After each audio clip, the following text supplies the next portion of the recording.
Dito po mga kabayan, ginulat ni Congressman Tibot Alvarez ang Marcos Scam dahil po sa laganap na korupsyon at sa loob ng Malacanang na mga buhaya. At kung ikaw ay bago pa lang sa ating YouTube channel, huwag kalimutan mag-subscribe at pindot sa notification bell para updated ka. Let's go!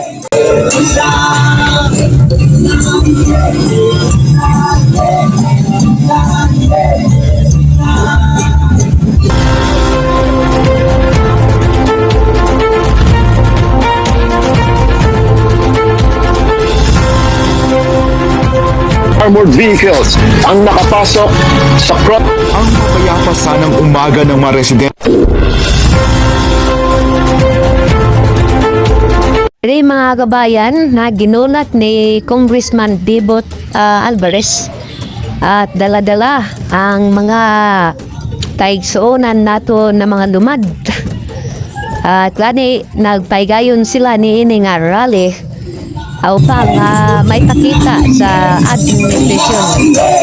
Gani makita natin sa ating mga sa ilang mga placard na adunay DDM Britain. So mga taigsuonan na mga lumad.